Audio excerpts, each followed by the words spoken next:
ETV Telugu YCP అధినేత జగన్ రాష్ట్ర ముఖ్యమంత్రి చంద్రబాబుపై మరోసారి తీవ్ర స్థాయిలో విమర్శలు గుప్పించారు. ప్రజలకు ఇంటికి అందుతున్న సేవలపై చంద్రబాబు కక్ష సాధిస్తున్నారని, ముఖ్యంగా రేషన్ డోర్ డెలివరీ విధానాన్ని రద్దు చేసి పేదలకు మళ్లీ కష్టాలు తెస్తున్నారని ఆయన ఆరోపించారు. ప్రభుత్వం అంటే మంచి పనులతో ప్రజల అవస్థలు తీర్చాలి కానీ వారిని కష్టపెట్టడం సరైన పద్ధతి కాదని హితవు పలికారు.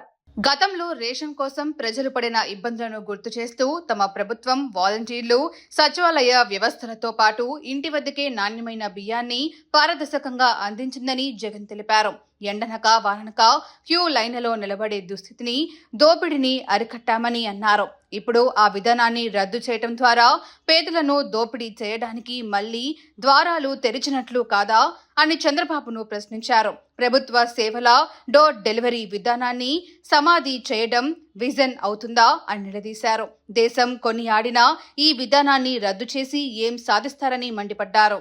వైసీపీ హయాంలో ప్రవేశపెట్టిన 9,260 రేషన్ వాహనాలపై ఆధారపడ్డ దాదాపు 20,000 మంది బీసీ, ఎస్సీ, ఎస్టీ మైనార్టీల పొట్ట కొట్టడం అన్యాయమని జగన్ పేర్కొన్నారు. వారి కుటుంబాలను రోడ్డున పడేయడం ఎంతవరకు సమంజసమని ప్రశ్నించారు.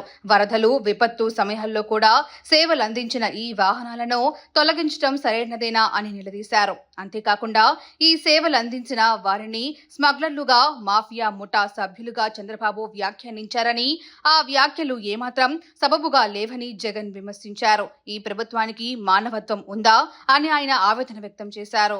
నెలకు 10,000 రూపాయలు ఇస్తామంటూ వాలంటీర్లను ఎన్నికల్లో వాడుకొని అధికారంలోకి వచ్చాక వారిని రోడ్డు మీద నిలబెట్టారని జగన్ ఆరోపించారు. హేతు బుద్ధీకరణ పేరుతో గ్రామ, వార్డు సచివాలయాల్లో ఉన్న 33,000 శాశ్వత ఉద్యోగాలకు శాశ్వతంగా సమాధి కట్టారని విమర్శించారు.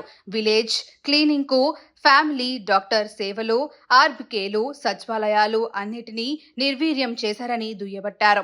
రేషన్ వాహనాల తొలగింపుతో పేదలకు కష్టాలు మరింత పెరిగాయని, ఆ వాహనాలపై ఆధారపడ్డ 20,000 మంది ఉద్యోగులు రోడ్డున పడ్డారని, వారికి కనీసం ప్రత్యామ్నాయం కూడా చూపలేదని అన్నారు. మొత్తంగా కూటమి ప్రభుత్వం అధికారంలోకి వచ్చాక వాలంటీర్లు, AP beverages corporation, AP fibre నెట్లలో తొలగించిన వారితో కలిపి సుమారు 3 లక్షల మంది ఉద్యోగాలు కోల్పోయారని జగన్ ఆరోపించారు.